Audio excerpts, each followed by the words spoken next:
नमस्कार. यशवंतराव चव्हाण महाराष्ट्र मुक्त विद्यापीठाच्या वतीने मी प्रमोद पवार आपल्या सर्वांचं मनापासून स्वागत करतो.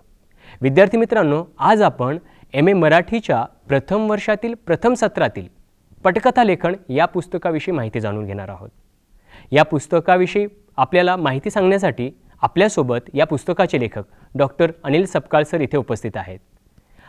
आपण सरांचा थोडक्यात परिचय जाणून घेऊयात. डॉक्टर अनिल सपकाळ सर सध्या मुंबई विद्यापीठाच्या मराठी विभागात प्राध्यापक म्हणून कार्यरत आहेत.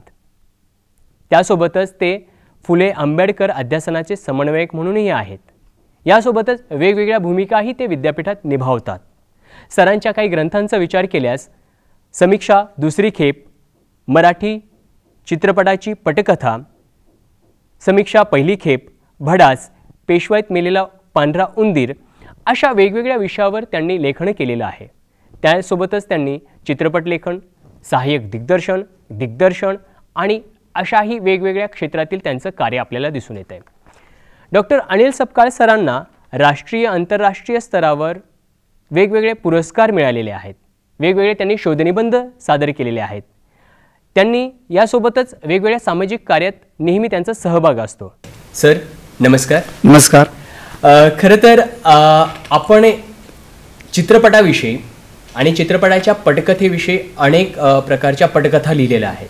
खरं तर माझा पहिला प्रश्न असा आहे की चित्रपटाची पटकथा लिहिताना किंवा त्याची एकंदरीत काय वैशिष्ट्ये काय असतात किंवा चित्रपटाच्या पटकथेची वैशिष्ट्य काय आहे? सर, मला एक असं वाटतं की आपण चित्रपटाच्या पटकथेच्या वैशिष्ट्यांकडे जाण्याच्या पूर्वी आपण चित्रपट हे जे माध्यम आहे हे माध्यम थोडंसं लक्षात घेतलं पाहिजे. चित्रपट हे जे माध्यम आहे ते अनेक कलांच्या संयोगातून निर्माण झालेलं आहे. म्हणजे अनेक कलांच्या संयोगातून ही निर्माण झालेली कला आहे, संमिश्र कला आहे. म्हणजे याच्यामध्ये स्थापत्य आहे, संगीत आहे, नृत्य आहे, नाट्य आहे, साहित्य आहे. म्हणजे या ज्या सगळ्या कला आहेत तर या सगळ्या कलांचा अंतर्भाव आपल्याला चित्रपट या माध्यमामध्ये झालेला दिसतो. म्हणजे आपल्याला असं दिसेल की संगीतातील काही वैशिष्ट्य चित्रपटामध्ये आहेत, प्रकाशयोजना जी आहे नाटकाची त्यातली काही वैशिष्ट्ये आहेत, नाट्यसंहितेतली काही वैशिष्ट्ये आहेत, शिवाय आपल्याला दिसेल की स्थापत्यामधली काही वैशिष्ट्ये आहेत. म्हणजे त्याचा आपल्याला सखोलतेने विचार करता येऊ शकतो. परंतु अनेक कलांच्या संयोगातली जी वैशिष्ट्ये आहेत ती वैशिष्ट्ये घेऊन चित्रपटाची भाषा, चित्रपटाचं एक व्याकरण तयार झालेलं आहे. आणि त्यामुळं आपल्याला चित्रपट कला एकदा लक्षात घेतली की मग आपल्याला पटकथेचा विचार करता येऊ शकतो. म्हणजे मला असं सांगायचं आहे की जर चित्रपट या माध्यमामध्ये या सगळ्या कलांचा अंतर्भाव असल्यामुळं आपल्याला या कलांची वैशिष्ट्य ज्ञात झालीत की आपोआपच आपल्या चित्रपट या माध्यमाचं वैशिष्ट्य कळतं आणि मग आपल्याला पुढं जाता येतं. मी सहज आता विषय निघाला म्हणून मी सांगतो. म्हणजे या कलेमध्ये आपल्याला ज्या विविध कलांचा सहभाग आहेच, पण असं दिसतं की ही कला सांघिक कला आहे. अनेक कलावंतांनी वेगवेगळ्या क्षेत्रातल्या कलावंतांनी समूहानं तयार केली कला आहे. म्हणजे म्हणून या कलेचं वैशिष्ट्य असं की एकट्या दुकट्याचं करायचं काम नाही आहे. म्हणजे आपल्याला वाटतं आणि म्हणून आपण ते केलं इतकं सोपं नाही एका व्यक्तीनं. तर अनेक लोकांच्या दृष्टिकोनाचा, विचारांचा, त्यातल्या संपूर्ण तांत्रिकतेचा, कारण मुळात ही तंत्रप्रधान कला आहे. म्हणजे ज्या औद्योगिक क्रांतीच्या काळामध्ये त्या पार्श्वभूमीवरती ही कला निर्माण झालेली आहे की त्यामुळं तंत्र आपल्याला बाजूला ठेवून जाता येत नाही. त्यामुळं तंत्राचाही विचार करावा लागतो, इतर कलांचाही विचार करावा लागतो आणि शिवाय सांघिकतेचा विचार करावा लागतो. यानंतर आपल्याला असा पुढचा मुद्दा दिसतो की जो चित्रपटाच्या मधल्या असणाऱ्या इतर कलांच्या मधल्या पटकथा या घटकाचा, की जो घटक आपल्याला चित्रपटाचा सांगाडा म्हणून पाहायला मिळतो. म्हणजे आपण ज्याला पटकथा हा घटक लक्षात घेतो तर पटकथा या घटकाचा विचार करताना ज्याला स्केलेटन ऑफ फिल्म्स असं मस्त म्हणलं जातं. म्हणजे तो सांगाडा आहे. तर या सांगाड्यावरती संपूर्ण चित्रपट उभा राहतो. त्याचं महत्त्व आहे. म्हणजे केवळ पटकथा म्हणजे चित्रपट नाही आहे, पण आपल्याला असं दिसेल की त्या सांगाड्याचा आपण विचार केला तर मग कसा चित्रपट पुढं जाणार आहे. मी एक सांगतो सहज की ज्यावेळा आपण एखाद्या संकल्पनेचा विचार करतो, संकल्पनेचं संपूर्ण चित्रपटामध्ये रूपांतर होत असताना आपल्याला असं दिसेल की या प्रत्येक घटकाचा विचार जेव्हा आपण करतो त्याला हा जो चित्रपट आहे ज्या विविध दृश्यांच्यामध्ये आपल्याला पाहायला मिळतो, विविध सीन्समध्ये येतो, त्यावेळेला आपल्याला त्यातल्या फ्रेमचा विचार करावा लागतो, जो आपण इमेज म्हणूया. त्यातल्या आपल्याला काही सेंटेन्सचा विचार करावा लागतो की व्हिज्युअल सेंटेन्सचा विचार करावा लागतो, ज्याला आपण वाक्य संरचना असं म्हणू शकतो, त्याचा विचार करावा लागतो. आपल्याला त्याच्यामध्ये अजून असाही विचार करावा लागतो की दृश्य कसं आहे त्याचा विचार करावा लागतो. आणि त्यानंतर आपण संपूर्ण चित्रपटाच्या असणाऱ्या या दृश्यानुसार सीन्स कंटिन्युटीचा विचार करतो. आता हे जे सगळे घटक आहेत तर यांचा विचार करताना आपल्याला मग त्याच्यामध्ये पटकथा बांधावी लागते. म्हणजे पटकथा जी आहे ती पटकथा अशा पद्धतीनं जर आली की मग आपल्याला पटकथेच्या संदर्भातला जो तुमचा मुद्दा आहे की जो पटकथेचं महत्त्व म्हणून तो आपल्याला पाहता येतो. कारण की पटकथेचं महत्त्व असं आहे की साहित्याचा जो वेगळेपणा आहे की जो वेगळेपणा आपल्याला या चित्रपटाच्या मध्ये पटकथेच्या मधून येतो. म्हणजे मुळात आपलं असं दिसेल की शब्द हे माध्यम द्रव्य जे आहे ते पटकथेसाठी वापरलं जातं आणि त्यामुळं पटकथेमध्ये शब्दांचा जो उपयोग आहे तो संहितेच्या पातळीवरती पटकथेच्या पातळीवरती येतो आणि तो पुढं चित्रपटामध्ये दृश्यांच्या पातळीवरती जातो. आणि म्हणून पटकथा जे तुम्ही विचार करता तो विचार पहिला तुम्ही शब्दांच्यामध्ये व्यक्त करतात आणि त्यानंतरचा विचार जो तुम्ही पटकथेमध्ये आणता आहात की जो चित्रपटामध्ये पाहायला मिळतो. बरोबर. खरं तर तुम्ही पटकथा किंवा या सगळी वैशिष्ट्ये सांगत असताना एक सहज तुम्ही एक उल्लेख केलात की तंत्राचाही विचार होतो पटकथेचा. आणि मला असा एक प्रश्न निर्माण झाला की आपण पटकथेच्या प्रकारांचा विचार जर करू लागलो तर पटकथेचे तंत्रनिहाय काही प्रकार पडतात का किंवा आहेत का? काही तंत्रनिहाय किंवा आशयानिहाय काही प्रकार आहेत का? एक पहा की आपण चित्रपट या कलेचा विचार ज्यावेळेला करतो तर या चित्रपट कलेमध्ये मुख्यतः एक नेहमीच चर्चा ही वादाची होत गेलेली आहे आणि सगळं दिसेल. म्हणजे अनेकदा काही अभ्यासक काही चित्रपटकर्ते असं म्हणतात की मी फक्त चांगला चित्रपट आणि वाईट चित्रपट असे दोनच संकल्पना मानतो, असंही मांडणारा एक वर्ग आहे. किंवा दुसरा भाग असा दिसेल की काही अभ्यासक असं म्हणतात की एक कलात्मक चित्रपट आहे, एक व्यावसायिक चित्रपट आहे, असंही मांडणारे काही एक अभ्यासक आणि चित्रपट निर्माते आपल्याला पाहायला मिळतील. शिवाय असं दिसेल की काहींचा जो विचार आहे की तो या जॉनरच्या अनुषंगानं जाणारा विचार आपल्याला पाहायला मिळतो. म्हणजे चित्रपट जो आहे तो विविध प्रकारच्या रूपामध्ये आपल्याला व्यक्त केला असं दिसतं आणि असं घडतं. मग त्यामुळे काय तो आपल्याला एक चित्रपट जो विषय आहे तो विषय तुम्हाला काय मांडायचा, कशा पद्धतीने मांडायचा याच्यावरती त्याचं प्रकाराचं महत्त्व आपल्याला अवलंबून असलं दिसतं. आणि त्यामुळं आपल्याला त्या प्रकाराचा विचार चित्रपटाच्या बाबतीमध्ये केला जातो. कारण की तो एकतर आशयाच्या संदर्भात खूप आपल्याला पाहायला मिळतो. म्हणजे कोणत्या पद्धतीचा तुम्ही चित्रपट करणार आहात म्हणजे आशयाच्या संदर्भात, कारण तो आशय असतो. पण मुळात सगळ्यात महत्त्वाचं आहे की चित्रपट चांगला चित्रपट असेल किंवा चित्रपट वाईट चित्रपट असेल. म्हणजे चित्रपट हा उत्तम मला चित्रपटाचा अनुभव देतो किंवा चित्रपट हा मला कोणताही अनुभव देत नाही की जो मला चित्रपट म्हणून अनुभव मिळाला पाहिजे, अशी आपल्याला एक त्याची वर्गवारी तांत्रिकदृष्ट्या करता येऊ शकते. आणि त्याच्यानंतर आपला विचार असा करता येईल की जर चित्रपटाचा आपण विचार केला तर तो चित्रपट मला आशयाच्या अनुषंगानं कोणत्या प्रकाराचा विचार करतो. शेवटी आपण एका बाजूला व्यावसायिकतेचा विचार करतो आणि दुसऱ्या बाजूला आपण शैक्षणिक म्हणजे अकॅडमिक्स म्हणूया त्याचा विचार करतो. या दोन्ही बाबतीमध्ये आपल्याला या प्रकारांचा विचार करावा लागतो. कारण काय आहे की प्रकारभेद जे आशयाच्या नुसार येतात तर त्याचा विचार केला की आपल्या अभ्यासाच्या दृष्टीने ते अधिक फायद्याचे ठरतात किंवा दुसऱ्या बाजूला व्यवसायाच्या दृष्टीनेही त्यांचा एक वेगळा विचार करता येतो. याचं कारण असं आहे की तुम्ही तांत्रिकतेचा विचार करायला केला तर भिन्न प्रकार पडतील आणि आशयाच्या दृष्टीनं भिन्न प्रकार पडतील. तांत्रिकतेचा विचार केला तर तुम्हाला तंत्राचा अनुषंग म्हणाल की तुम्ही हा लघुपट आहे म्हणजे शॉर्ट फिल्म आहे, हा माहितीपट आहे, हा चित्रपट आहे म्हणजे फिक्शन फिल्म आहे, असेही तुम्ही प्रकार पाडू शकता. म्हणजे कथापट असणं किंवा लघुपट किंवा माहितीपट असणं अशाही स्वरूपाची तुम्ही रचना की ज्याला अनुभवपट असंही म्हटलं गेलं अशी आपल्याला चित्रपटांच्या मधली एक विभागणी पाहायला मिळू शकते. आणि दुसऱ्या बाजूला आशयाच्या बाबतीमध्ये आपल्याला त्याच्या प्रकारानुसार त्यातल्या आशयानुसार आपल्याला विभागणी पाडली असं दिसेल.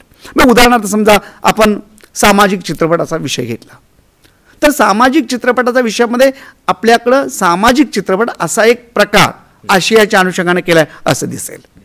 आता खरं तर प्रत्येक चित्रपट हा सामाजिक असतोच, म्हणजे कोणत्या ना कोणत्या एका समाजाचं समूहाचं चित्र त्याच्यामध्ये येतं. पण तरीही सामाजिक चित्रपट का? म्हणजे आपण जरी व्यावसायिक घेतला किंवा कमी व्यवसाय करणारा चित्रपट घेतला तर या सगळ्या चित्रपटामध्ये आपल्याला एक सामाजिक सूत्र असतंच ना. म्हणजे असं आहे का की व्यवसाय कमी करणारा जास्त करणाऱ्या चित्रपटामध्ये सामाजिक आशय नाही, म्हणजे शोलेमध्ये सामाजिक आशय नाही आहे आणि एखाद्या श्याम बेनेगलांच्या भूमिका या चित्रपटामध्ये सामाजिक आशय आहे असं आहे का? तर शोलेमध्ये सुद्धा एक प्रकारचा सामाजिक आशय आहेच. म्हणजे त्याच्यामधला एक संघर्ष आहे, त्याच्यामधला एक द्वंद्व आहे, त्याच्यामधला एक समाज आहे. तो त्या विशिष्ट स्थलकाळातल्या कल्पिताचं एक रूप म्हणून आपल्याला दिसेल. दुसऱ्या बाजूला त्यांची मांडण्याची जी पद्धत आहे, सांगण्याची जी पद्धत आहे, विषयाला जे एक आकार द्यायचा ती जी पद्धत आहे, त्याच्यानुसार आपल्याला चित्रपटाच्या असणाऱ्या त्यातल्या सामाजिकतेचं जे गांभीर्य आहे ते गांभीर्य आपल्याला अधिक मनावर बिंबतं, ठसतं असं आपण म्हटलं पाहिजे. आणि म्हणून आपल्याला दिसेल की ज्यावेळा आपण या मराठी चित्रपटांच्या बाबतीत जर विचार करायचा झालो तर आपलं असं दिसेल की अगदी मुकपट किंवा मुखपटाच्या नंतर बोलपट आले तर याच्यामध्ये काही एक आशियाच्या अनुषंगाने एक आपल्याला विभागणी करता येते की जी विभागणी आपल्याला एका बाजूला असं दिसेल की एका बाजूला सुरुवातीला संतपट होते की ज्या संतपटामध्ये आपल्याला संतांच्या विषयीची चरित्र आपल्याला आलीत अशा प्रकारचा अनुभव आहे. पण संतांच्या चरित्र असले तर त्याच्यामध्ये सामाजिकतेचा अनुभव होताच. दुसरं असं दिसेल की अनेकदा आपल्याकडं खूप पोशाखी चित्रपट आले की ज्याच्यामध्ये आणि अशाच प्रकारचं वर्गीकरण केलं गेलं की पोशाखी चित्रपट येतं, कल्पित येतं पण पोशाखी येतं.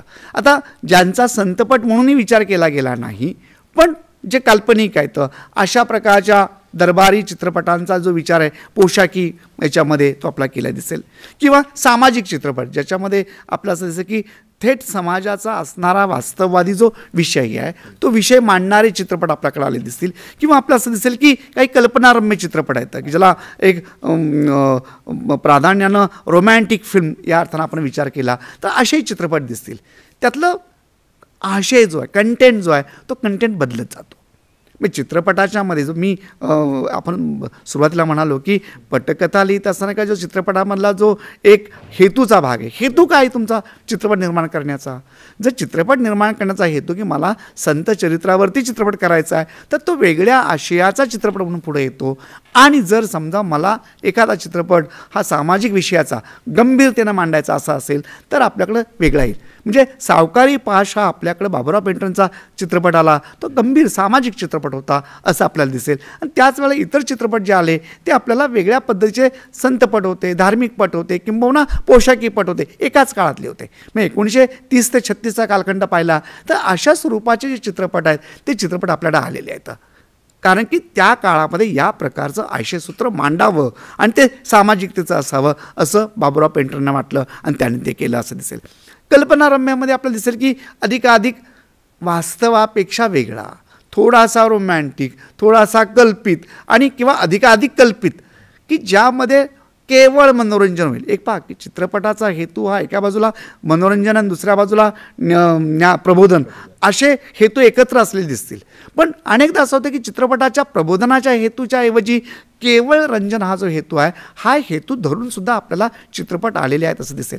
आता अशा वेळेला त्यांच्या ज्या पटकथा आहेत तर त्या पटकथा लिहिताना आपल्याला संतपटाला योग्य असणारी पटकथा, त्यानंतर सामाजिक चित्रपटाला योग्य असणारी पटकथा किंवा कल्पनारम्य चित्रपटाला योग्य असणारी पटकथा किंवा विनोदी चित्रपटाला योग्य असणारी पटकथा किंवा राजकीय चित्रपटाला असेल किंवा विज्ञानपटाला असेल किंवा साहसपटाला असेल किंवा अद्भुतपटाला किंवा थरारपटाला जी एक पटकथा असेल तर अशा वेगळ्या स्वरूपाच्या ज्या पटकथा आहेत त्या पटकथा तुम्हाला तयार कराव्या लागतात. आणि या ज्या पटकथा आहेत त्या पटकथा आपण जे पटकथेचे घटक म्हणालो आणि जी पटकथेची संरचना म्हणालो त्याच्यामधून त्या पद्धतीची ज्याला ट्रीटमेंट असं आपण म्हणूया, जी ट्रीटमेंट आहे त्या ट्रीटमेंटचा भाग म्हणून आपल्याला त्या लिहिलेल्या दिसतील.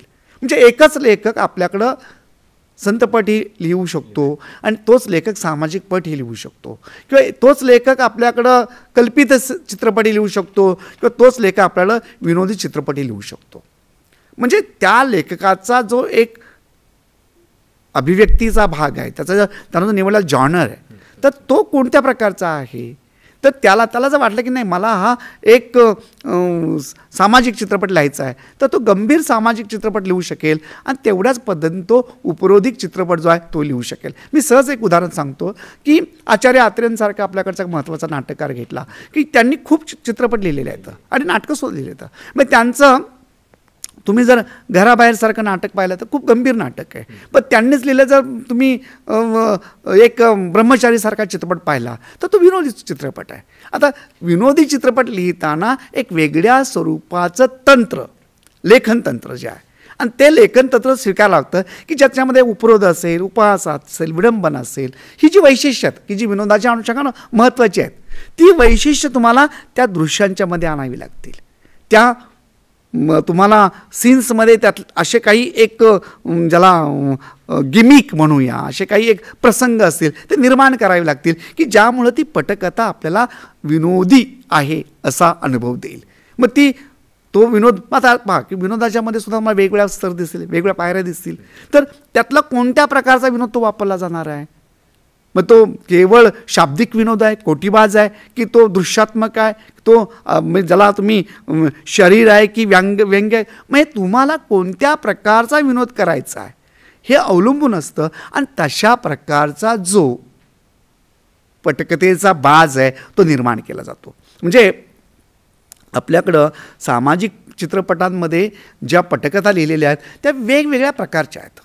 म्हणजे एका बाजूला खूप गंभीरतेनं लिहिताना सुद्धा आपलं असं दिसेल की सामाजिकतेमध्ये कोणत्या प्रकारचं आपल्याला एक आशयाचं सूत्र पुढं न्यायचं आहे, तर तशी मांडणी जी आहे ती मांडणी आपल्याला त्या पटकथेमध्ये आणावी लागते. आणि ती मुख्यतः तुम्ही ज्या प्रकारची दृश्य निवडता तर त्या दृश्यातून येते असं मला वाटतं. आणि म्हणून एक पहा की तुम्ही जर अनेक चित्रपट असे जागतिक दर्जाचे जे चित्रपट दिग्दर्शक वगैरे आहेत त्यांचे जर तुम्ही चित्रपट पाहिले तर तुम्हाला दिसेल की ते जितक्या उपरोधिक शैलीमध्ये एखादा चित्रपट करता येईल, ज्याला विनोदी चित्रपट म्हणून करतील असं म्हणाल तर तेवढाच त्यांनी गांभीर्यानं चित्रपट केलेला दिसेल. मला सहज आता एक उदाहरण आठवलं, मी सांगतो की तुम्ही मी जुरॅसिक पार्क हा जर चित्रपट पाहिला तर त्याच दिग्दर्शकाचे जर तुम्ही इतर चित्रपट पाहिले तर तुम्हाला असं दिसेल की अरे हा चित्रपट तर वेगळा आहे. म्हणजे त्यांनी एका म्हणजे एअरपोर्टवर अडकलेल्या एका माणसाची कथा असा एक तो चित्रपट टर्मिनल नावाचा चित्रपट केला आहे. तर त्या चित्रपटामध्ये तुम्हाला असं दिसेल की स्पिलबर्ग वेगळ्या प्रकारचं लेखन वापरतो, वेगळ्या प्रकारची शैली वापरतो, वेगळा चित्रपट निर्माण करतो आणि तो चित्रपट जुरॅसिक पार्क पाहताना वेगळा चित्रपट अनुभव देतो. मग त्या चित्रपटात दिग्दर्शकाचे अजूनही चित्रपट आहेत ज्यांनी लिहिलेले किंवा दिग्दर्शित केलेले. म्हणजे काय आहे, लेखक स्वतःला आजमावण्याचा प्रयत्न करतो, तो स्वतःला सिद्ध करायचा प्रयत्न करतो की मी याही पद्धतीचा अनुभव घेईल. आपल्या मराठीतलं उदाहरण घ्या ना, आता जब्बार पटेलांचा तुम्ही जर एक चित्रपट पाहिला, म्हणजे त्यांनी सामनाही केलेला आहे आणि त्यांनी एक होता विदूषकही लिहिलेला आहे. म्हणजे सामना जितका गंभीर आहे, मुक्ता जितका गंभीर आहे, तितकाच तुम्हाला एक होता विदूषकमध्ये त्यांनी उपरोध आणि उपहास आणायचा प्रयत्न केलेला आहे. आणि याचं कारण काय की ते जे तंत्र आहे, पटकथा लिहित असतानाचं तंत्र आणि ती पटकथा लिहिल्यानंतर मला चित्रपट जो दृश्यात्मक दाखवायचा आहे, म्हणजे शब्द माध्यमात जे निर्माण झालेले ते मला लिखित माध्यमात दाखवायचं आहे, तर त्याच्यासाठी जी एक तांत्रिक कौशल्य आहे तर ती कौशल्य आपल्याला आशयाच्या बरोबर येणं आवश्यक असतं. आणि ती आलीत की तुम्हाला त्या जॉनरचा चित्रपट लिहिता येतो. मग तो कौटुंबिक लिहा, काल्पनिक लिहा किंवा विनोदी लिहा किंवा राजकीय लिहा किंवा म्हणजे कारण की हे शेवटी आशय कसे असतात, मला नेहमी असं वाटतं की आपण प्रकार हे अभ्यासाच्या सोयीसाठी करतो आणि ते सोय एका बाजूला अभ्यासाची असते आणि दुसऱ्या बाजूला व्यवसायाची असते. म्हणजे चित्रपटामध्ये व्यवसायाची असते की विनोदी चित्रपट चाललेले आहेत, त्या जॉनरचा मला काय तर हवं आहे, तमाशापट हवा आहे. आता तमाशापट म्हणला पण तमाशापटामध्ये सुद्धा आपल्याला वेगवेगळ्या प्रकारची अशी एक शैली वापरली दिसेल. म्हणजे नटरंगाचं तमाशापट म्हणून वेगळेपण आहे आणि सोंगाड्याचं वेगळं तमाशापट म्हणून वैशिष्ट्य आहे आणि तुम्हाला पिंजराचं वेगळं वैशिष्ट्य असं दिसेल. म्हणजे एकाच वर्षी आलेला सोंगाड्या आणि पिंजरा हे दोन चित्रपट, दोन भिन्न वैशिष्ट्यांचे चित्रपट आहेत. एक खूप गंभीर आहे आणि एक उपरोधिक उपहासात्मक शैलीतला आहे. म्हणजे हे जे आहे ना, हे तुम्ही काय पद्धतीनं तो अनुभव मांडता आहात. आणि सगळ्यात महत्त्वाचं आहे की मी जे पटकथेच्या संदर्भात आपण पटकथेच्या कथानकाचा जो विचार करतो, तर कथानकामध्ये आपण ज्या मुद्द्यांचा विचार करतो, मी एक विकसितता, डेव्हलपमेंट होते, स्पष्टीकरणाचा मुद्दा आहे, तुम्ही एक्सप्लेनेशन करतात म्हणजे त्या दृश्यांचं किंवा त्या अनुभवाचं, आणि त्याशिवाय तुम्ही त्या नंतरच्या काळामध्ये तुम्ही द्वंद्वाचा विचार करतात, संघर्ष आहे त्याच्यामध्ये. आता समजा स्पष्टीकरण आहे, विकसितता आहे, द्वंद्व आहे आणि त्यानंतर तुम्ही त्यातल्या अंतरिम नाट्याचा विचार करतात की जे आपल्याला पटकथेच्या विकासामध्ये महत्त्वाचे टप्पे आहेत, घटक आहेत. या सगळ्यामध्ये तुम्ही व्यक्तिरेखांचा आणि आशयाचा कसा विचार करता आहात. तुम्हाला ती व्यक्तिरेखा कशी न्यायची. म्हणजे दादा कोंडकेंच्या सर्व चित्रपट तुम्हाला खूप गंभीरही करता आले असते ना. तो खरं तर गंभीर विषय आहे प्रत्येक त्यांनी मांडलेला. ग्रामीण भागातल्या एका मध्यम जातीय असणाऱ्या आणि ज्याला शेतीचा तसा हे नाही आहे, त्याच्या नावावर शेतीच नाही आहे असा तो माणूस आहे. अशा माणसाचं असणारं आयुष्य प्रत्येक उपरोधिक शैलीमध्ये मांडतो, उपहासात्मक शैलीमध्ये मांडतो. तो संपूर्ण, कारण की त्याला व्यंग्य जे आहे ते लोकांपर्यंत पोचवायचं आहे, त्यातला उपरोध पोचवायचा आहे. आणि मला वाटतं की तो उपरोध जो व्यंग्य आहे तो दृश्यातून यावा लागतो. तुम्ही कोणत्याही प्रकारचा अनुभव पटकथेमध्ये आणताना जी एक पटकथेच्या दृश्यांची संरचना आहे, त्या संरचनेमध्ये तुम्हाला पहिलं दृश्य हे दुसऱ्या दृश्यानंतर येताना तुम्हाला त्याचं योग्य ते कारण द्यावं लागतं, तर तुम्ही योग्य विस्तारण करतात, तुम्ही योग्य पद्धतीनं ते लोकांच्यापर्यंत पोहोचवू शकता. आणि मला असं वाटतं की प्रकारांच्या अनुषंगानं तांत्रिकता जरी असली तरी पण मला कोणता चित्रपट लिहायचा आहे, मला विनोदी लिहायचा असेल तर मला विनोद माहिती असला पाहिजे, मला विनोद कळायला पाहिजे त्या एका घटनेतला विनोद. मी दैनंदिन घटनेमध्ये एवढे विनोद येतं तर मी त्याच्यात कसं पाहणार आहे. जर माझा विनोद ग्रहण करण्याचा मानसच नसेल तर मी विनोदी चित्रपट करू शकणार नाही. तर मला तो असला पाहिजे.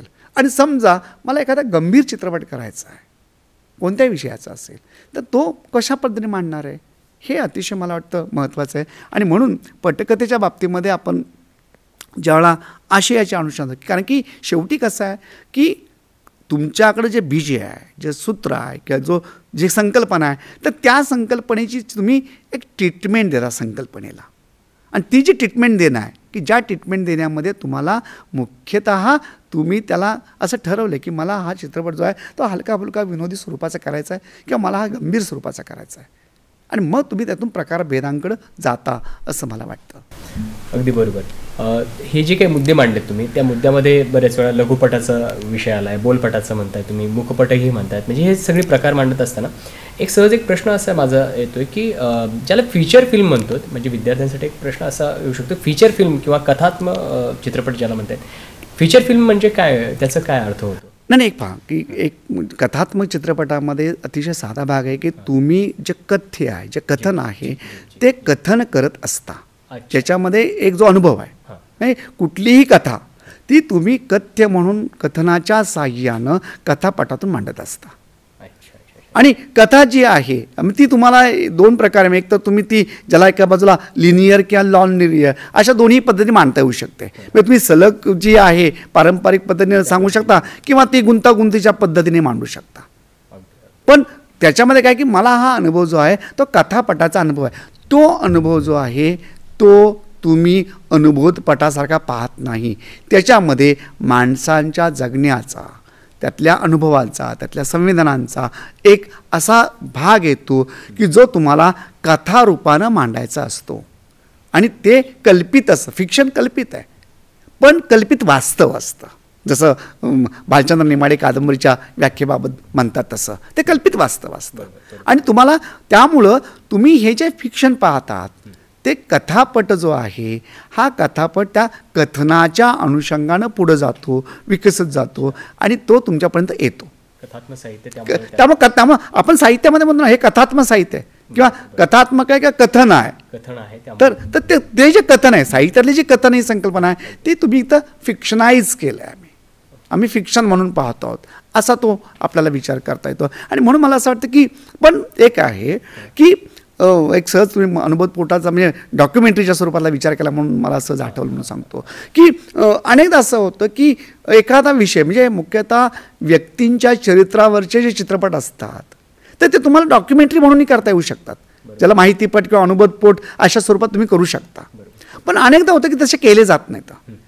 म्हणजे भगतसिंगांवरती तुम्हाला असं दिसेल की अनेक चित्रपट आलेले आहेत किंवा महात्मा गांधींवरती चित्रपट आले, डॉक्टर बाबासाहेब आंबेडकरांवरती चित्रपट आले, असे अनेक चित्रपट आलेले आहेत. आता हे जे चित्रपट जे आलेले आहेत तर या चित्रपटांचा विचार केला तर हे तुम्हाला अनुभवपोट म्हणून करता आले असते ना, पण नाही कारण की त्याच्यामध्ये चित्रपटाची जी वैशिष्ट्य आहेत आणि ती वैशिष्ट्य त्याला द्वंद्व असेल, त्यातलं मांडणीचं वेगळेपण असेल, आशयाचं वेगळेपण असेल आणि मुख्यतः कथेच्या मध्ये असणारा जो एक अनुभव आहे, जो संघर्ष आहे, जो नाट्य आहे ते तुम्हाला त्याच्यातून मांडता येतं. आणि हे मांडणं जे जर झालं की तुम्हाला तो जो चित्रपट आहे कथन ज्याला तुम्ही फिक्शन फिल्म म्हणता आहात ती फिक्शन फिल्म करता येते. आणि तुम्ही त्या पण ती कशी असते तो चरित्रपट आहे. जसं आपल्याकडे संतपट केलेले आहेत तो चरित्रपट आहे. आणि पण ह्या सगळ्यांमध्ये कथाही केंद्रवर्ती असते आणि म्हणून तो तुम्हाला तसा पाहता येतो. हे मुद्दे तर खरं तर अगदी व्यापक अशा पद्धतीने तुम्ही मांडले. एक तुमच्या पुस्तकात एक छान एक विषय येतोय तो असा आहे की पटकथा लिहिण्यासाठी संगणक प्रणालीचा वापर करून आपल्याला पटकथा लिहिता येऊ शकते आणि अनेक उदाहरणं तुम्ही दिलीत. तर याविषयी काय सांगाल की विद्यार्थ्यांना त्याचा उपयोग कसा होऊ शकतो? संगणक प्रणालीद्वारे पटकथा लिहिता येऊ शकते का अशा पद्धतीने? नाही कसं आहे पहा की संगणक हा आता तुमच्या जगण्याचा अविभाज्य भाग झालेला आहे. तुम्ही तो स्वीकारा अथवा न स्वीकारा.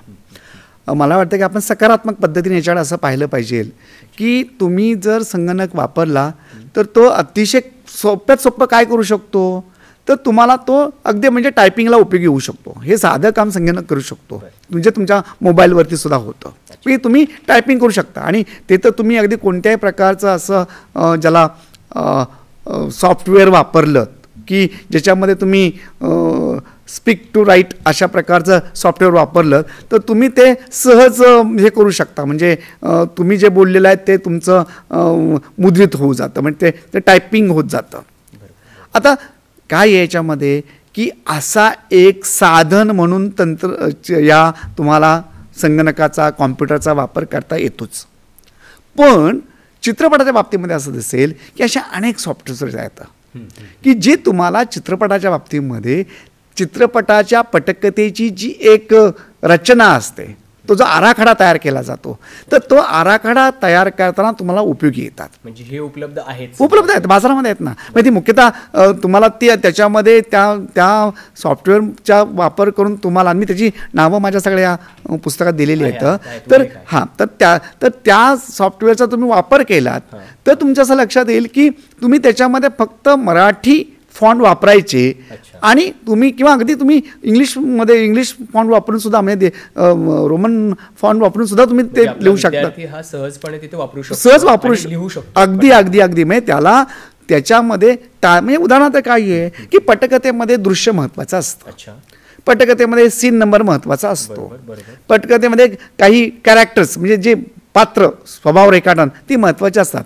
त्यानंतर पटकथेमध्ये तुम्ही दृश्य आंतरदृश्य आहे की बाह्य दृश्य आहे, म्हणजे घरातलं आहे की घराबाहेरचं आहे, शेतातलं आहे की मळ्यातलं आहे, अशी म्हणजे जी इंटेरियर एक्सटेरियर असेल किंवा डे नाईट असेल अशा अनेक उल्लेख तांत्रिक बाबी सुद्धा अगदी त्या अशा सॉफ्टवेअरमध्ये तुम्हाला त्या बाबी तिथं दिलेल्या आहे. तिथे कसं आहे तुम्ही तिथं जर समजा सीन नंबर टाकला, तुम्ही सीन असं लिहिलेलं आहे तिथे सीन नंबर टाकायचा, सीन नंबर 1. पुढं काय आहे तुम्हाला पुढच्या की सीन नंबर 1 त्याच्यामध्ये असं की डे ऑर नाईट, तर तुम्ही लगेच तिथं समजा डे केलं तर डे येतं, नाईट केलं नाईट येतं. पुन्हा तुम्हाला पुढचं गेलं की त्याच्यामध्ये इंटेरियर ऑर एक्सटेरियर म्हणजे लोकेशनमध्ये तुम्ही लोकेशन देऊ शकता कुठे आहे की घरामध्ये की घराबाहेर आहे, तर ते तुम्हाला करता येतं. याचा परिणाम असा होतो की तुम्ही ज्यावेळेला चित्रपटाचं चित्रीकरण करता त्यावेळेला त्याचा अधिक उपयोग होतो. शेवटी पटकथा ही सांगाड आहे. त्याचा खूप उपयोग होतो. आणि दुसऱ्या बाजूला असं दिसेल की तुम्ही काय लिहितात, म्हणजे मी पहिलं दृश्य हे जर रात्री जर लिहिलं असेल तर मी दुसरं दृश्य कुठलं लिहिलं पाहिजे. पहिलं दृश्य समजा मी उन्हाळ्यातलं लिहिलं असेल तर दुसरं दृश्य मी कुठल्या ऋतूतलं लिहितोय, म्हणजे तुम्हाला हे सगळं लिहिता येतं. म्हणजे त्यामुळं जे वातावरण आहे चित्रपटातलं तर ते वातावरण तुम्हाला योग्य प्रकारे जाते की नाही याचा अंदाज करता येतो. या तंत्रांच्या साहाय्याने येस, तांत्रिक ज्या हो, बाबी आहेत त्याच्या अगदी अगदी अगदी अगदी असं होतं. आणि तुम्हाला त्याचा तसा उपयोग करून तांत्रिक तुम्हाला एक मदत म्हणून या सॉफ्टवेअरचा उपयोग होतो. एक एवढंच नाही, पण काय झालं माहिती आहे का की एक सांगतो की काही सॉफ्टवेअर्स अशी आली होती की ज्याच्यामध्ये तुम्ही काही मजकूर त्या याला द्यायचा, म्हणजे संगणकामधले त्या सॉफ्टवेअरमध्ये अपलोड करायचा आणि मग संगणक त्याची पटकथा तयार करणार. असं म्हणजे आता हे आपल्या मराठीमध्ये शक्य नाही की अजून त्याची आपल्याकडे तेवढी प्रकारची तांत्रिक ही रचना झाली नाही आहे, पण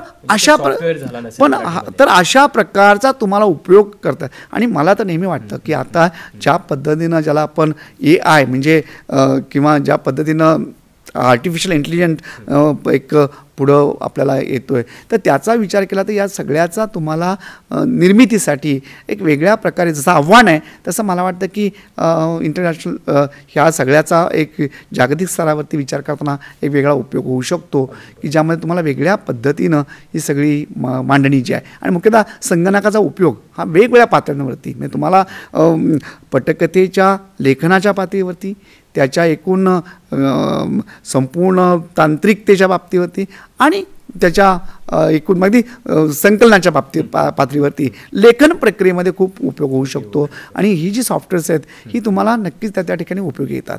म्हणजे काही ठिकाणी तर तुम्हाला अलीकडं ज्या सिरीज म्हणजे मालिका आणि याच्यासाठी सुद्धा काही तुम्हाला उपयोगी येऊ शकतं का, अशासुद्धा पद्धतीनं त्याचा उपयोग करा. म्हणजे केवळ चित्रपटासाठी नाही तर तुम्ही मालिका किंवा वेब सिरीजसाठी सुद्धा अशा प्रकारच्या त्याचा वापर करू शकता. असं आता उपलब्ध होतं आहे. म्हणजे जसं व्यावसायिक क्षेत्र खुलं होतं आहे तसं त्या सगळ्याचा वेगळा एक जो उपयोग आहे तो उपयोग केला जातो आणि नवीन निर्मिती होते. खूपच छान मुद्दा इथे मांडला. तर मी विद्यार्थ्यांना सांगू इच्छितो की या ग्रंथात या पुस्तकात जे काही वेबसाईट्स आहेत किंवा जे उल्लेख केले आहेत सरांनी नक्कीच त्याचा वापर करावा. एक दुसऱ्या मुद्द्याकडे मी येतो. माहितीपट किंवा ज्याला डॉक्युमेंटरी आपण असं जे म्हणतो, तर माहितीपटाचं लेखन करताना किंवा माहितीपट हा काय प्रकार आहे. म्हणजे एक चित्रपटाची भूमिका किंवा चित्रपटाची पटकथा वेगळी असते असं तुम्ही म्हणालात आणि माहितीपटाची पटकथा काही वेगळी असते का, त्याविषयी काय सांगाल, माहितीपटाविषयी काय म्हणाल? एक पहा की चित्रपटामध्ये तुम्हाला काहीतरी एक कल्पित आणण्याची खूप सोय असते. बरोबर. म्हणजे ज्याच्यामध्ये तुम्ही व्यक्तिरेखांच्या स्वभावांचा विचार करता. म्हणजे ती व्यक्तिरेखा कोण आहे, ते कथासूत्र काय आहे, कथा असते ना तिथं, गोष्ट असते. त्या गोष्टीला तुम्ही योग्य प्रकारे कथानकामध्ये रूपांतर करत असता, कार्य कारण भाव त्याला देऊन. तो तुम्ही ठरवत असता की मला कोणत्या प्रकारे त्या व्यक्तीचं नातं जस्टिफाय करायचं आहे, ही तुम्हाला शक्यता असते. अनुभवपटामध्ये माहितीपटामध्ये डॉक्युमेंटरी असं म्हणूया तर त्याच्यामध्ये ही शक्यता नसते. तिथं काय असतं की तिथं तुम्हाला मुख्यतः म्हणजे जी माहिती आहे ती माहिती उपलब्ध असते, ती ऐतिहासिक दस्तऐवज असणारी माहिती असते. म्हणजे तुम्ही एखाद्या घटनेवरती काही माहितीपट करणार आहात, वास्तव घटनेवर अगदीच एखादा तुमचा माहितीपट हा ऐतिहासिक घटनेवर असू शकतो, समकाळावरती असू शकतो किंवा एखाद्या व्यक्तीच्या वरतीही असू शकतो. आणि त्यामुळे काय होतं की जी वस्तुनिष्ठता जी आहे तर ती वस्तुनिष्ठता तुमच्या लेखनाला तिथे येते. आणि त्यामुळे बऱ्याचदा असं होतं की तुम्हाला माहितीच्या अनुषंगानं लेखन करताना जी एक चित्रपटामधली जी उत्कंठा असते, उत्सुकता असते, तर त्याच्याऐवजी तुम्ही इथं अधिकाधिक ज्ञानाच्या संदर्भातला विचार करता. आणि त्यामुळं ती घटना किंवा ती व्यक्ती यांच्याविषयीची उत्सुकता आणि त्यांच्याविषयीची जी उत्कंठा आहे तर ती तुम्ही ज्ञानाच्या बरोबर कशी देणार, त्या अनुषंगाने तुम्हाला त्याचं निवेदन बांधावं लागतं. तर तुम्ही ठरवलेलं असतं की तुम्हाला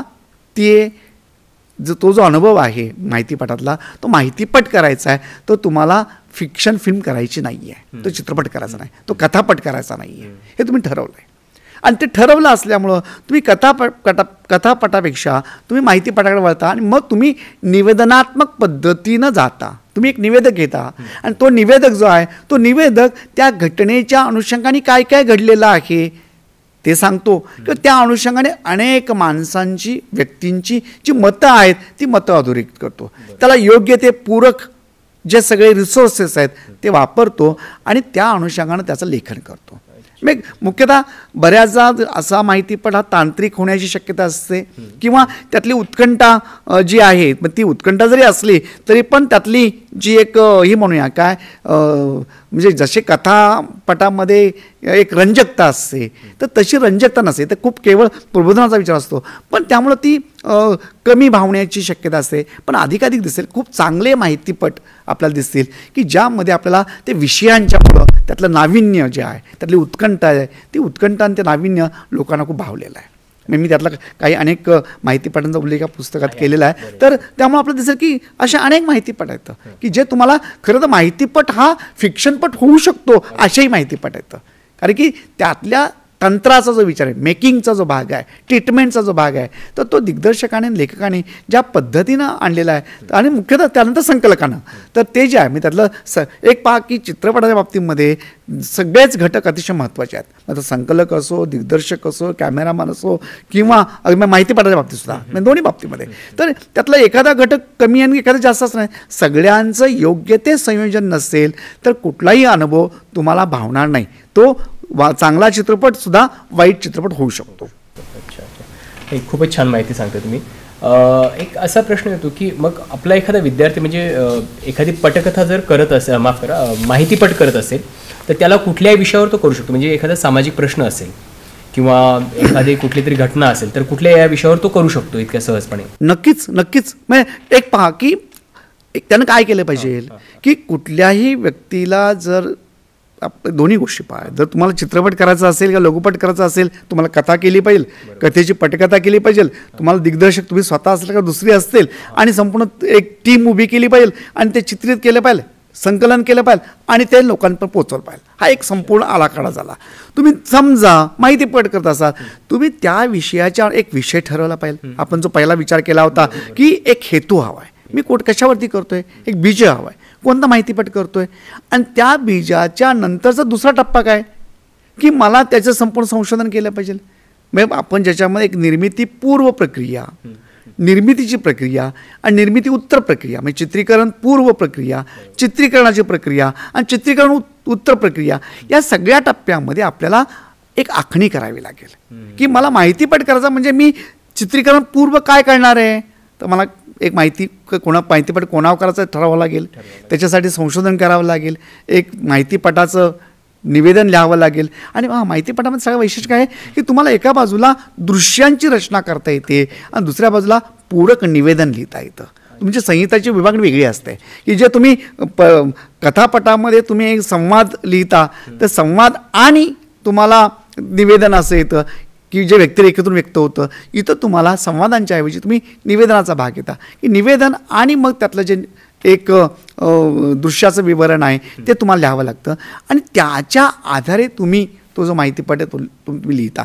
एकदा हे लिहून झालं की मग चित्रीकरण आलं चित्रीकरणानंतर मग तुम्ही त्याचं ध्वनी विवरण आलं त्याचं मग संपूर्ण निवेदनाची पुढची प्रक्रिया आहे की त्याचं निवेदनानंतर संकलनाचा भाग आला संगीत संयोजन आलं आणि मग तुम्ही संपूर्ण माहितीपट तयार करू शकता.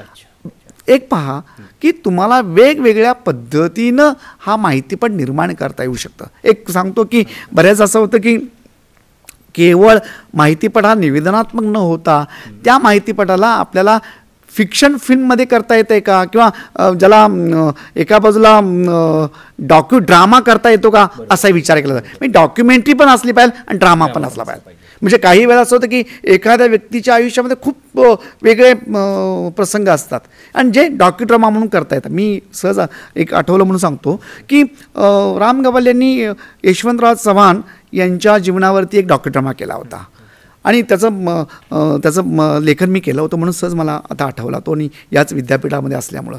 तर ते करताना आम्ही असं केलं होतं की यशवंतराव चव्हाणांच्या आयुष्यातले जे बालपणीचे प्रसंग होते तर ते प्रसंग आम्ही ड्रामा म्हणून उभे केले त्यातलं नाट्य आणलं म्हणजे त्याची कथा वेगळी बांधली आम्ही. आणि असं दिसतं की त्या कथेला जोडून म्हणजे ते जे त्यांच्या आयुष्यातले प्रसंग होते ते प्रसंग घेतले आणि त्यानंतर आपलं असं दिसेल की आम्ही त्याचं वेगळं असं नाट्य उभं केलं आणि निवेदनाचा वेगळा भाग आला की डॉक्युड्रामा म्हणून आणला. एक पहा काय तुम्ही कोणत्या पद्धतीचं तंत्र स्वीकारलं आहे, तुम्हाला काय मांडायचं आहे तसं मांडता येऊ शकतं. किंवा मी ज्यावेळेला शांताबाई दानींच्यावरचा माहितीपट नाशिकच्या असल्यामुळं पुन्हा दुसरं उदाहरण आठवलं म्हणून सांगतो की शांताबाई दानींच्यावरचा माहितीपट केला तर तो निव्वळ माहितीपट आहे, पण त्याच्यामध्ये शांताबाईंची मुलाखत आहे आणि काही त्याला योग्य असणारे काही मी फोटोग्राफ्स म्हणा आणि काही चित्र वापरलेत आणि तो केलेला आहे आणि काही नाशिकचं चित्रीकरण केलं आहे. पण ज्यावेळेला मी महिलांच्या चळवळीवरती केला पाऊल खुणा नावाचा माहितीपट केला तर त्यामध्ये तो जवळजवळ 1.5-2 तासांचा तो माहितीपट आहे. तो करताना मी त्याच्यामध्ये अनेक मुलाखतींचा वापर केला. म्हणजे त्याच्यामध्ये काही दृश्यसुद्धा चित्रित केले. म्हणजे तो डॉक्युड्रामासारखा पण केला, मुलाखती पण आहेत आणि निवेदन पण आहेत. एक पहा की तुम्हाला जो विषय पोचवायचा आहे तर तो पोचवण्याचे अनेक मार्ग आहेत. मला असं वाटतं की लेखक म्हणून दिग्दर्शक म्हणून प्रत्येकानं एक प्रयत्न केला पाहिजे की मी हा विषय अधिक वेगळ्या पद्धतीनं कसा पोचवू शकतो. म्हणजे तुम्ही अलीकडं ज्या पद्धतीनं सगळा जो ॲनिमेशन आणि हा सगळा उपयोग जो केला जातो तर त्यामुळं तुम्हाला अधिक सोपं झालं आहे की अनेक दृश्यांची जी मांडणी आहे त्याचा जो प्रभावी असा वापर आहे तो करता येणं शक्य झालं आहे. म्हणजे तुम्ही चित्रीकरण, त्याचं संकलन, त्याची एकूण संगीत संयोजन हे अधिक प्रभावीपणे करू शकता आणि योग्य तो दृश्य परिणाम जो आहे तो तुम्ही करू शकता. अगदी बरोबर. यालाच एक जोडून असा प्रश्न होता की तुम्ही ते मुद्दे मांडत होतात की माहितीपटाचं लेखन करताना काही वैशिष्ट्ये किंवा काळजी कोणती घ्यावी. कारण की मी विद्यार्थ्यांना अजून एक सूचित करतो की सरांची तर माहितीपट आहेत, म्हणजे तुम्ही ते बघू शकता जसे की वेबसाईटला इंटरनेटवर सर्च केल्यानंतर, पण तरीसुद्धा आमच्या विद्यार्थ्यांना असं काही सांगू शकाल की ते लेखन करताना कोणती काळजी घ्यावी किंवा त्याची वैशिष्ट्य काय आहेत. नाही एक पहा नाही एक पहा की तुम्हाला एक सगळ्यात महत्त्वाचं आहे की लेखन करताना तुम्हाला महत्त्वाचं म्हणजे मला जो माहितीपट करायचा आहे त्याच्याविषयीची तुम्ही खूप संशोधनाची तयारी केली आहे. माहितीपटाचा मुख्य आधार आहे संशोधन. तुम्हाला वाटलं आणि तुम्ही काम करता इतका सोपा भाग तो राहत नाही, त्याच्या अनुषंगाने अनेक शक्यता असतात. तुमचं ते एक मत असत नाही, त्या मताचे अनेक कंगोरे असतात. ते अनेक कंगोरे शोधण्याचा प्रयत्न केला पाहिजे आणि ते कंगोरे कुठले कुठले शोधायचे आपल्याला ते तुम्हाला माहितीपटाच्या या संहितेमध्ये आले पाहिजेत. म्हणजे दृश्यात्मक पातळीवर तुम्ही कोणत्या क्रमानं ते दृश्य आणणार आहात. म्हणजे विषय समजा तुमचा जो माहितीपट आहे त्याच्यामध्ये जी एक दृश्यांची मांडणी असेल, एक 20 दृश्यांची किंवा 30 दृश्यांची जी काय मांडणी असेल तर त्याची काय एखादी संयोजन निर्मिती असेल आणि ती दृश्ये जी आहेत तर ती दृश्य अधिक प्रभावी करण्यासाठी तुम्ही कोणत्या प्रकारच्या दृश्य प्रतिमा वापरणार आहात ते महत्त्वाचं आहे आणि ते ठरवणं गरजेचं असतं. मला वाटतं की लेखनाच्या पातळीचा विचार केला तर लेखनाच्या पातळीवरती मुख्यतः त्याचं संशोधन, त्याचं निवेदन आणि पूरक दृश्य अशा स्वरूपाची जी प्राथमिक मांडणी आहे ती मांडणी करणं खूप गरजेचं असतं. जी ढोबळमानानं तयार झाली की मला वाटतं की पुढचा जो प्रयत्न आहे तो प्रयत्न आपल्याला जो माहितीपटाच्या निर्मितीचा पुढचा टप्पा तो करता येऊ शकतो. खरं तर आपण खूप चांगल्या गोष्टी समजून घेत आहोत. चित्रपटाची पटकथा लेखन कशी करावी किंवा माहितीपटाचं किंवा त्याची पटकथा कशी लेखन करावी. आता दुसरा एक प्रश्न असा उपस्थित होतो की मालिकेच्या संदर्भातला हा प्रश्न आहे की मालिकेचं पटकथा लेखन करताना किंवा मालिकेच्या पटकथा लेखनाच्या स्वरूपाविषयी एकंदरीत काय सांगाल तुम्ही.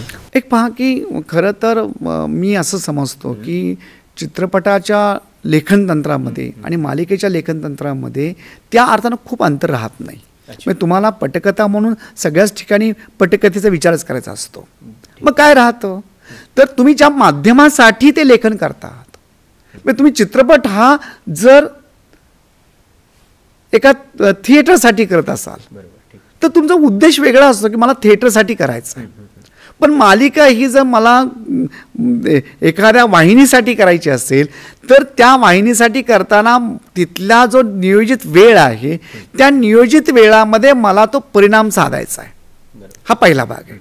म्हणजे मला जर समजा माझा 22 मिनिटांमध्ये जर मालिकेचा माझा वेळ असेल आणि मला जर मालिका 18 मिनिटात संपवायची असेल तर मला 18 मिनिटांमध्ये जो मुद्दा सांगायचा आहे तो मला सांगता आला पाहिजे किंवा मला जर समजा 1 तासामध्ये तो मुद्दा सांगायचा असेल तर मला 1 तासामध्ये तो मुद्दा मला सांगायचा आहे.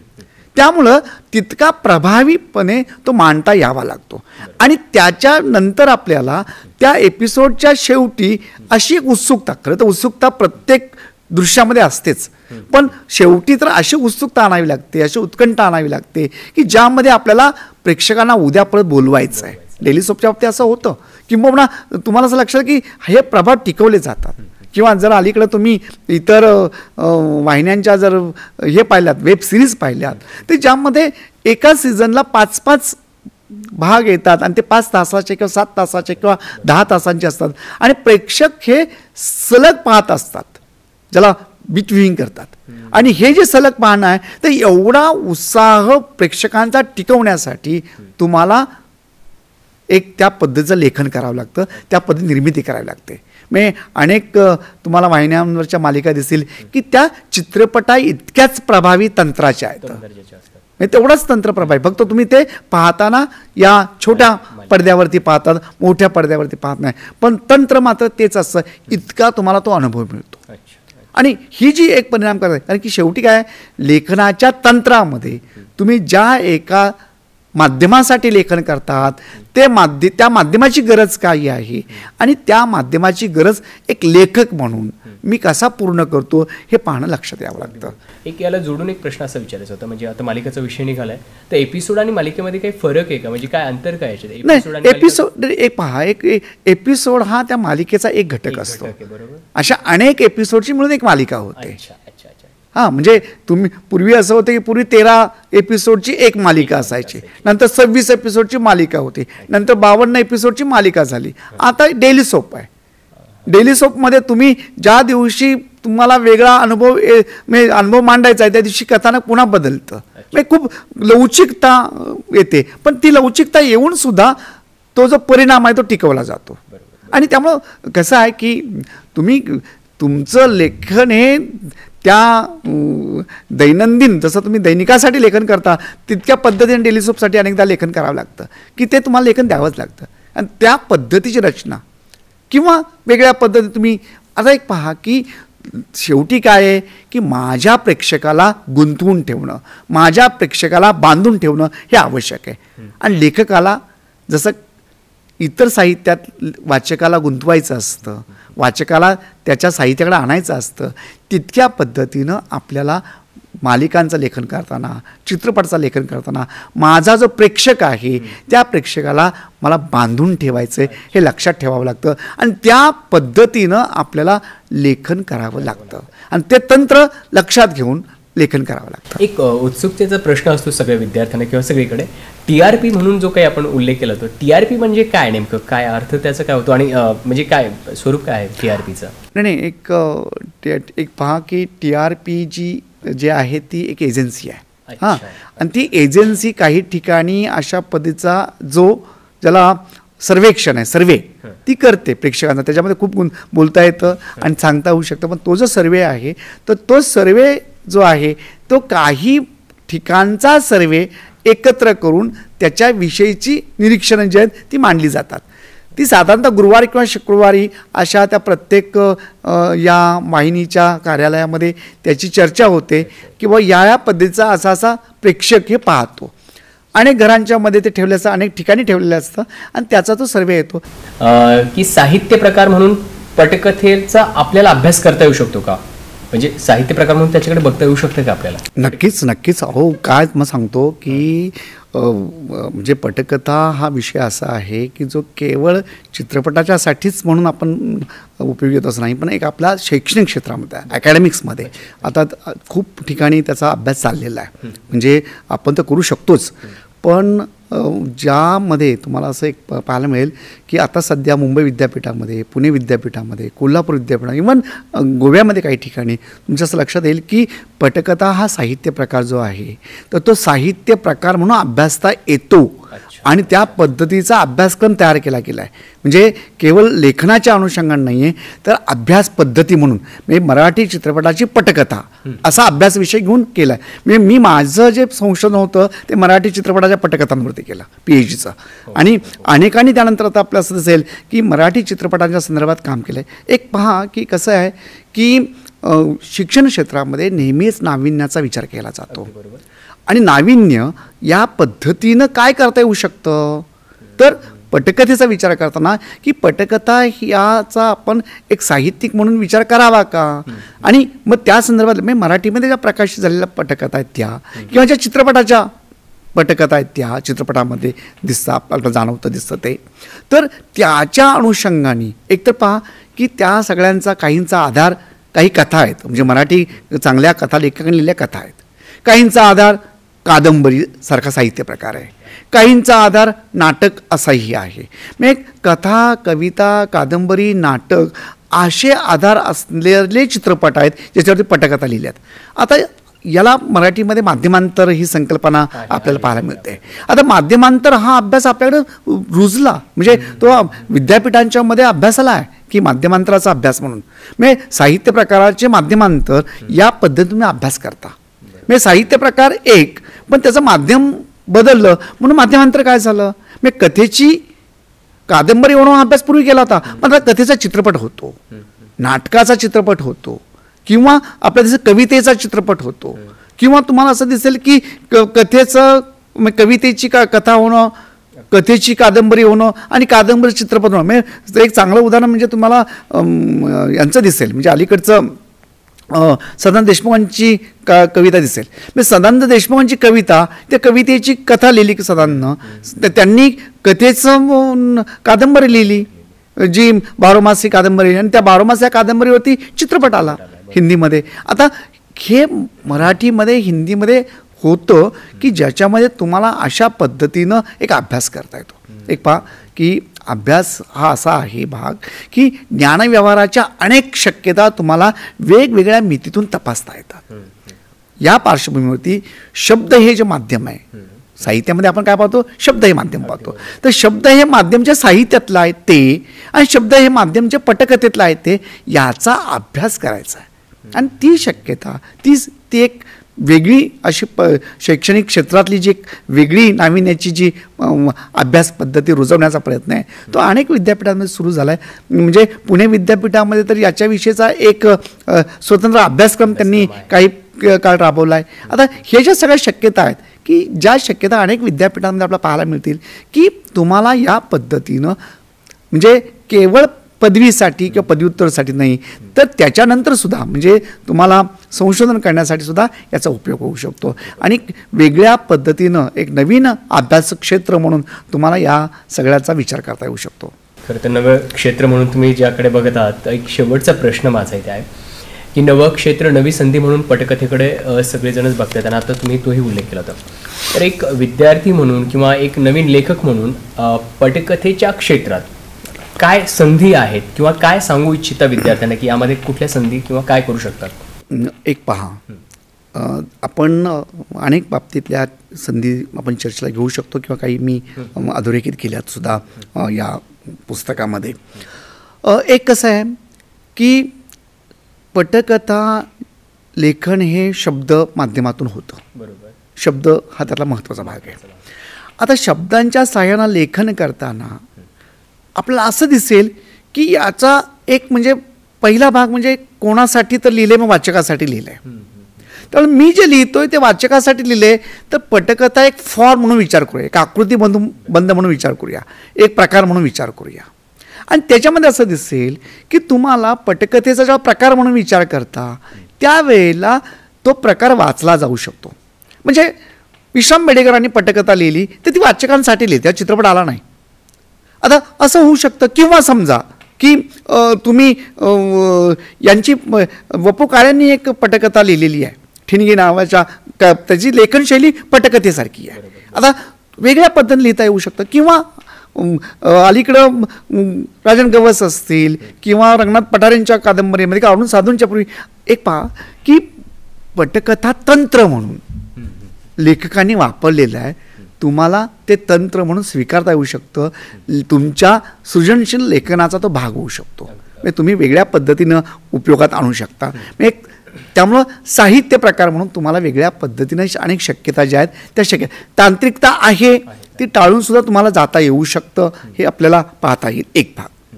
दुसरं की याच्यामधून तुम्हाला याचा एक चित्रपटासाठी आपण जशी निर्मिती करतो तसं तुम्हाला असं की प्रकाशन व्यवसायाच्या संदर्भात किंवा प्रकाशित करण्यासंदर्भातला एक वेगळा भाग उभा राहू शकतो की जो तुम्हाला अभ्यासासाठी सोयीचा आहे किंवा त्याच्या संदर्भातले काही एक वेगळा जो विचार आहे तो आपला करता येऊ शकतो. आणि आपल्याला दिसेल की मराठीमध्ये काही पटकथा प्रकाशित झाल्या तर पण विशेषतः तुम्हाला इतर याच्यामध्ये भाषणामध्ये इंग्लिशमध्ये खूप पटकथा आपल्याला प्रकाशित झाल्यात असं दिसेल की ज्या पटकथांचा एक तुम्हाला टेक्स्ट म्हणून विचार करता येऊ शकतो. एक सहज उदाहरण आठवण म्हणून सांगतो की उंबरठा या चित्रपटाची तुम्हाला त्याचं जी एक शूटिंग स्क्रिप्ट आहे त्याची हे प्रकाशित झालेलं आहे. किंवा सामनाची पटकथा संवादांची जी आहे तर ती नीलकंठ प्रकाशनने प्रकाशित असं आहे ना. म्हणजे तुम्हाला त्या पद्धतीनं प्रकाशनाच्या क्षेत्रामध्ये एक वेगळा विचार करता येऊ शकतो. किंवा तुम्ही असं लक्षात घ्या की दृकश्राव्य माध्यमांच्यासाठी लेखन करणं, पटकथा लेखक झाला तर तुम्ही विविध माध्यमांसाठी लिहू शकता. म्हणजे लेखन संधी जी आहे. आणि आता तर तुमच्या असं लक्षात येईल की ज्या ठिकाणी असं मानलं जातं की माध्यमांचं लोकशाहीकरण झालं आहे, मग मोबाईलच्यामुळं हे जे डिजिटल माध्यम आहे की त्याच्यामध्ये लोकशाहीकरण म्हणजे प्रत्येकाला काहीतरी सांगायचं आहे आणि ते दृकश्राव्य माध्यमात सांगायचं आहे. आणि दृकश्राव्य माध्यमासाठी पटकथा हा महत्त्वाचा भाग आहे. म्हणजे मला जे जोडायचं आहे ते मला कसं जोडायचं आहे तर ते जोडण्याचं शास्त्र समजून घेणं हे पटकथेचं शास्त्र आहे की मला कसं जोडायचं आहे. म्हणजे मी जे दृश्य सांगणार आहे ती दृश्य मांडणार आहे ती कशी मांडणार आहे. आणि म्हणून हे जे माध्यम आहेत जी सगळी दृकश्राव्य माध्यम आहेत तर त्याच्यासाठी तुम्हाला उपयोग होऊ शकतो. शिवाय तुम्हाला असं जे की चित्रपट तुम्ही माध्यम पाहिलं तर चित्रपट माध्यमांसाठी तुम्ही लिहू शकता. मग दृकश्राव्य माध्यमातल्या सगळ्या प्रकारच्या वाहिन्या म्हणजे माध्यम समाज माध्यम असेल किंवा वेगळ्या वाहिन्या असतील तर त्याच्यासाठी तुम्ही लेखन करणं आणि चित्रपटासाठी लेखन करणं अशी संधी तुम्हाला प्राप्त होऊ शकते.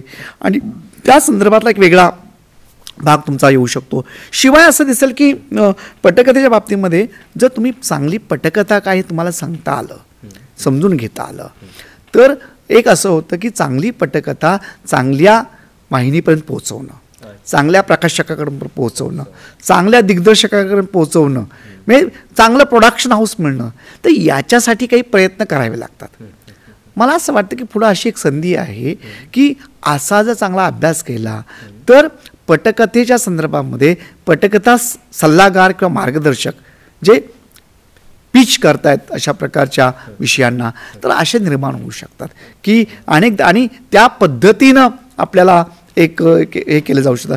किंवा स्क्रिप्ट डॉक्टर म्हणजे अशा पद्धतीनं काम केलं जातं. पटकथा लिहिलेली आहे पण त्या पटकथेचं अभ्यास करणं आणि योग्य पद्धतीनं ती पटकथा आहे की नाही याच्याविषयीचं अनुमान देणं, नोंद करणं, अशा पद्धतीनं स्क्रिप्ट डॉक्टर्स आपल्याला दिसतील की जी पटकथे शल्य जसं विशारद असतात तसंच ते स्क्रिप्ट डॉक्टर की पटकथेचं संदर्भ काय कमी जास्त काय आहे, योग्य आहे की नाही.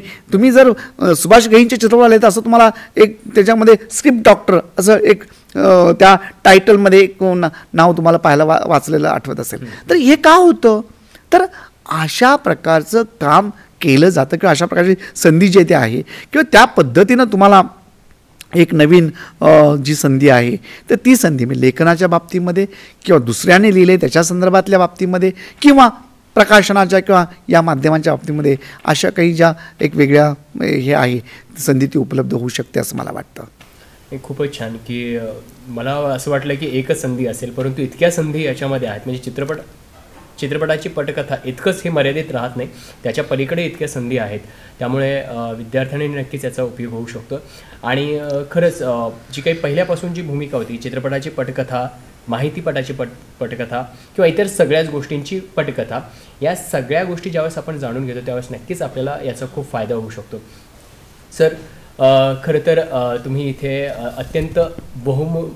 अत्यंत महत्त्वाच्या विषयावर तुम्ही इथे मार्गदर्शन केलेलं आहे. त्या पुस्तकाची संपूर्ण रचना इथे मांडलेली आहे. खरं तर मी विद्यापीठाच्या वतीने तुमचं मनापासून आभार व्यक्त करतो. धन्यवाद.